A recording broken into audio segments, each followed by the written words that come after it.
देखिए, आज हम लोग टेंस पढ़ेंगे। अंग्रेजी एक ऐसी भाषा है जो अब पूरी दुनिया में बोली जा रही है। तो आज हम लोग शुरुआत करते हैं, अंग्रेजी को बहुत आसान भाषा में समझने की कोशिश करेंगे, जिसमें हम लोग टेंस का अध्ययन करेंगे। ठीक है, तो अब हम लोग जो है कि एक ऐसे वृक्ष की कल्पना करते हैं जिसको हम लोग एक गमला के माध्यम से देखते हैं। ये एक गमला है जिसमें हम लोग एक वृक्ष की कल्पना करते हैं। इस वृक्ष का नाम ही हम रख देते हैं टेंस। टेंस का मतलब होता है काल। काल का मतलब यहां है समय से। अब इस वृक्ष के दो और शाखाएं हैं जिनका हम लोग नाम रखते हैं। पहले शाखा का नाम रखते हैं PRESENT, present tense, past tense and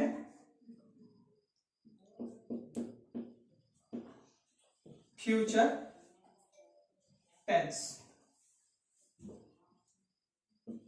future tense, इनके भी चार चार रूप होते हैं जिनको हम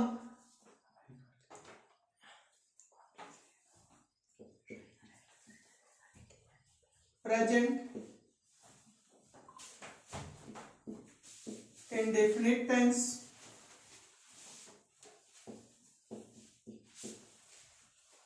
प्रेजेंट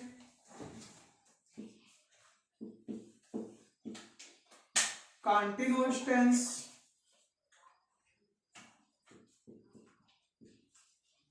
प्रेजेंट परफेक्ट टेंस, और लास्ट जो होता है प्रेजेंट परफेक्ट कंटीन्यूअस टेंस। इसी तरह से पास्ट के भी चार रूप होते हैं जो निम्नवत हैं। पहला है past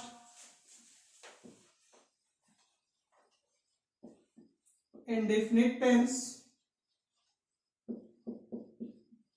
past continuous tense,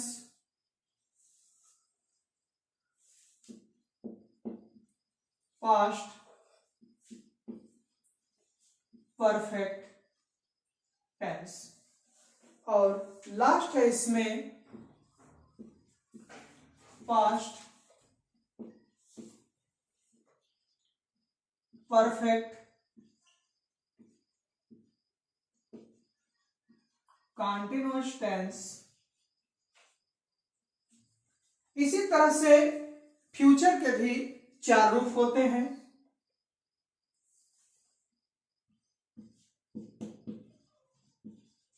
future tense के भी चार रूप होते हैं। पहला है future indefinite tense,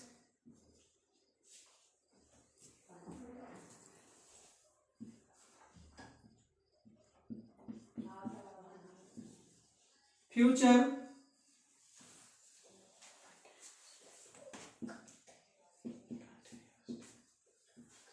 continuous tense,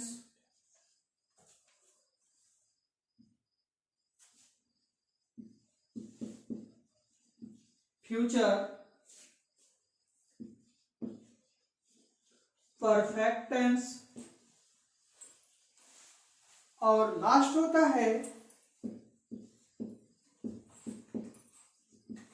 future perfect continuous tense. तो बच्चों, जिस प्रकार से हमने टेंस को 3 भागों में बांटा और इन तीनों के 4 अलग रूप हैं जिनका नाम है present indefinite tense, present continuous tense, present perfect tense और प्रेजेंट परफेक्ट कंटीन्यूअस टेंस। इसी प्रकार से पास्ट को भी हम लोग अगर डिवाइड करते हैं तो past indefinite tense, past continuous tense, past perfect tense और past perfect continuous tense.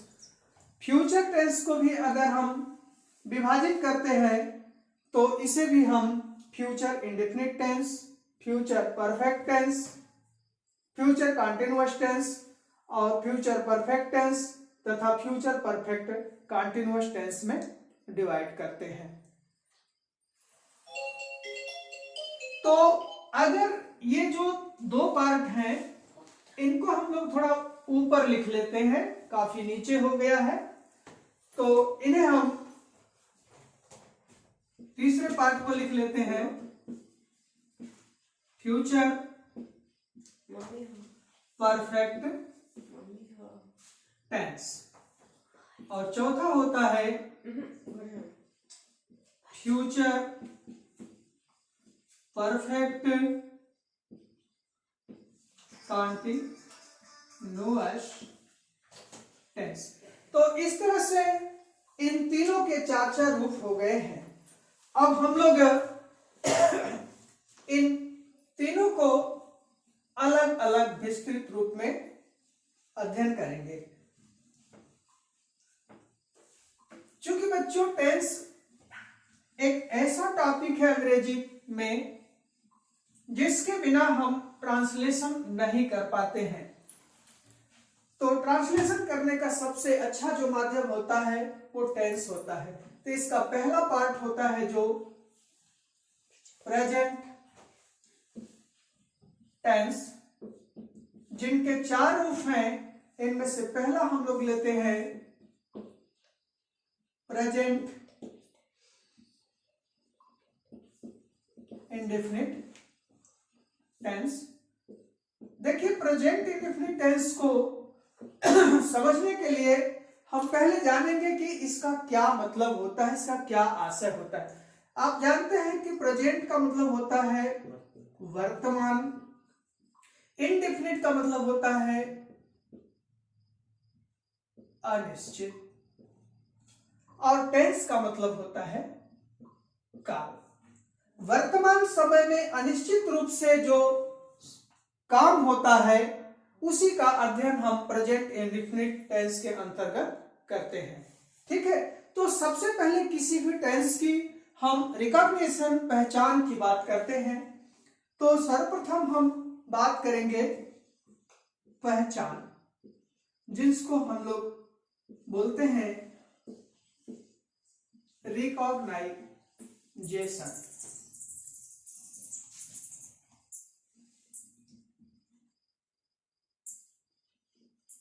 Recognition, पहचान। अब कैसे इनकी पहचान करते हैं? देखिए, इस काल के वाक्यों के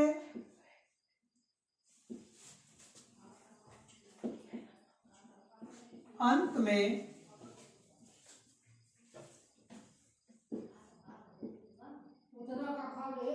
का है,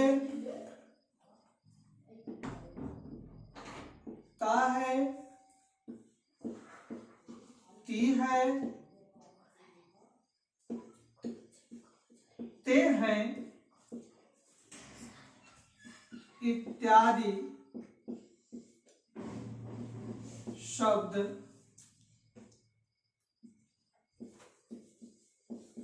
लगे होते हैं, लगे होते हैं।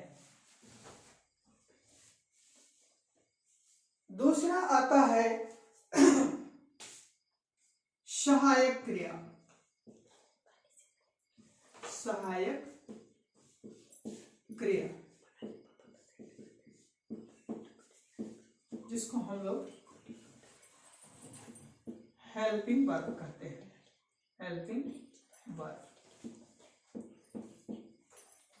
इसमें सहायक क्रिया के रूप में दो आते हैं, एक वचनकर्ता के साथ डज तथा बहुवचनकर्ता के साथ डू का प्रयोग होता है। अब हम मुख्य क्रिया की बात करेंगे। मुख्य क्रिया मेन वर्ब।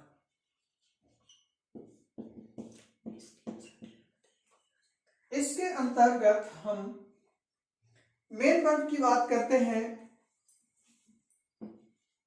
इसमें मुख्य क्रिया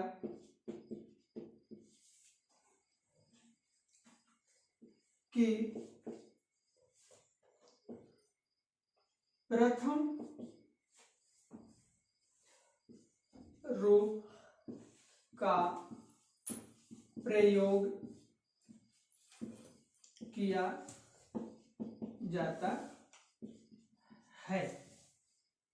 इसमें बच्चों कुछ डिफरेंशिएशन है, इसको भी समझना पड़ेगा। अगर हम एक वचन की बात करें तो इसमें एक वचनकर्ता के साथ डज का प्रयोग होता है और बहुवचनकर्ता के साथ डू का प्रयोग होता है। ठीक है, तो अब हम एक वचन के लिए अब हम रूल बनाएंगे, अंग्रेजी अनुवाद बनाने का नियम। अंग्रेजी अनुवाद बनाने का नियम। अंग्रेजी अनुवाद बनाने का नियम। Rules for English translation.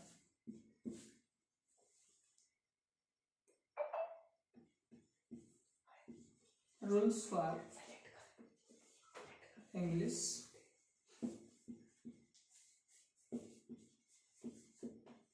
Translation. एक वचन के लिए हम लोग नियम बनाएंगे।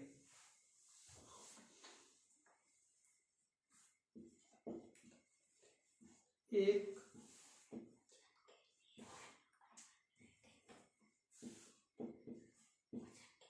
वचन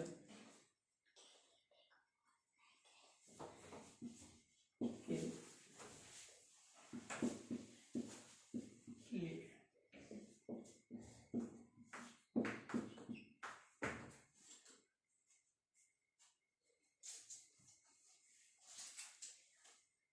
सर्वप्रथम कर्ता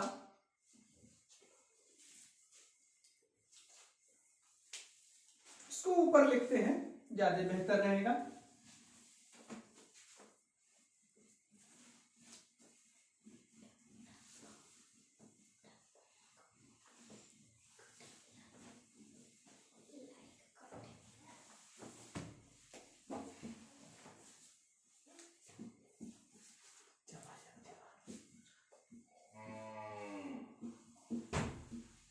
एक वचन के लिए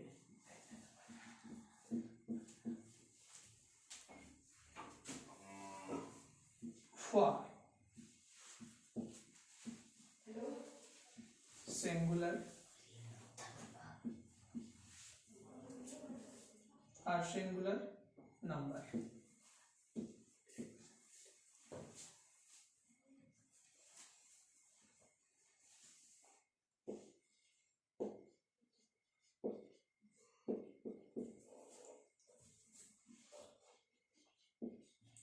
सब्जेक्ट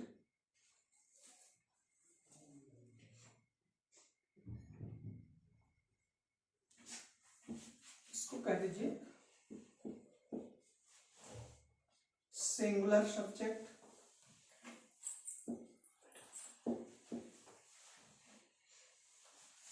सिंगुलर सब्जेक्ट में जैसे he, she, it and all.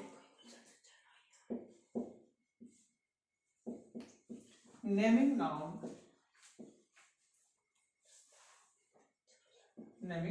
Noun plus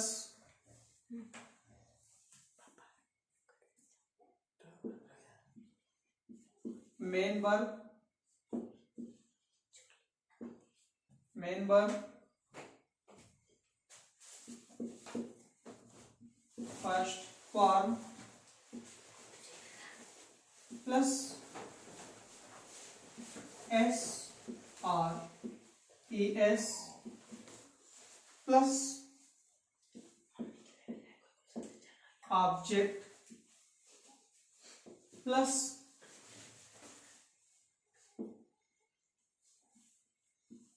remaining matter plus full stop. For example, उदाहरण के लिए हम किसी वाक्य को लेते हैं, किसी सेंटेंस को लिखते हैं। फॉर एग्जाम्पल्स,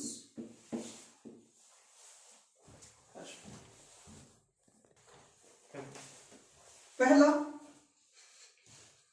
फॉर एग्जाम्पल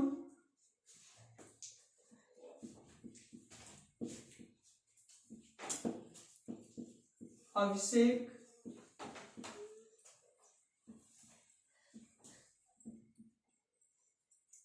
एक पुस्तक पढ़ता है। जैसा कि आपको पहचान में बताया गया था कि इस वाक्य की पहचान होती है, इस वाक्य के अंत में ता है, ती है आते हैं। तो जैसा कि हम लोग देख पा रहे हैं कि इस वाक्य के अंत में ता है आ रहा है। अगर इनके अनुवाद बनाने की बात करें तो सीधा सीधा हम फार्मूला में रखते हैं। जैसे singular subject he, she, it and all naming nouns की बात करें तो यहाँ अभिषेक क्या है, एक नाउन्स है, नेमिंग नाउन्स है, तो हम सब्जेक्ट के स्थान पर लिख देंगे अभिषेक। फिर हम पहुंचते हैं मेन वर्ब पर। क्या करता है भाई, पुस्तक पढ़ता है, पढ़ना की अंग्रेजी होती है READS, रीड्स। फिर बताया गया है कि मेन वर्ब की फर्स्ट फॉर्म रीड होती है। चूंकि रीड के जो तीनों फॉर्म चलते हैं, रीड, राइट, रीड चलती है, तो फर्स्ट फॉर्म में हमने रीडर लिख दिया है। इसके बाद एस या ES का प्रयोग करते हैं। तो यहां पर रीड के साथ हम लोग जो है कि क्या प्रयोग करेंगे, S, ठीक है। अब उसके बाद हम ऑब्जेक्ट की बात करते हैं कि इसमें ऑब्जेक्ट क्या है। अब से क्या पढ़ता है, आंसर देंगे तुरंत मिल जाएगा, पुस्तक पढ़ता है। तो पुस्तक की अंग्रेजी होती है बच्चों बुक, ठीक है। कितनी पुस्तक पढ़ता है, इसमें A, तो इसमें ए बुक, एक पुस्तक पढ़ता है, तो यहां पर ए बुक हो जाएगा। ए भी ग्रामर की दृष्टिकोण से अगर बात करें तो ये जो है कि आर्टिकल के अंतर्गत आता है। क्योंकि आप जानते हैं कि ए एंड द को आर्टिकल कहते हैं, तो यहाँ एक आर्टिकल यूज हो रहा है। और एट लास्ट जो है कि रिमेनिंग मैटर कुछ नहीं है, तो हम आगे बढ़ जाते हैं और फुल स्टॉप लगा देते हैं। तो इस प्रकार से अगर इसमें से जितने भी है, Abhishek plus read plus a book लिखा है, अगर इनको इसमें से हम प्लस को हटा दें, मान लीजिए नेक्स्ट स्टेप में देख लीजिए, है ना, ये आपका एक करेक्ट स्टेप आप देख सकते हैं। अभिषेक रीड्स ए बुक। इस प्रकार से अभिषेक एक पुस्तक पढ़ता है का अनुवाद बन गया। मान लीजिए अगर हम किसी प्रोनाउन को लेते हैं वाक्य में, तो हम कह देते हैं कि वह एक मधुर गीत गाती है। तो क्या बन जाएगा इसका, यहां पर लिखा गया है singular subject he she it and all naming nouns. तो आप देख रहे हैं कि यहां पर गाती है, तो यह वाक्य तो प्रेजेंट इंडेफिनिट का वाक्य है और यह फेमिनिन जेंडर को शो कर रहा है, और फेमिनिन जेंडर के लिए हम लोग जो है कि यहां पर यूज करेंगे सी। वह एक मधुर गीत गाती है। गाना की अंग्रेजी क्या होता है बच्चों, सिंग होता है। ठीक है, यहां पर एस या ईएस में से हम डिसीजन करेंगे कि यहां क्या लगना चाहिए। आप देख पा रहे हैं कि जैसा कि ये वर्ड है, इस वर्ड के अकॉर्डिंग यहां पर एस लगेगा। तो सी सिंग्स ए मधुर गीत। मधुर गीत की अंग्रेजी होती है बच्चों स्वीट सॉन्ग। Sweet song. इस प्रकार से इस वाक्य का अनुवाद जो बना वह एक मधुर गीत गाती है। Thank you.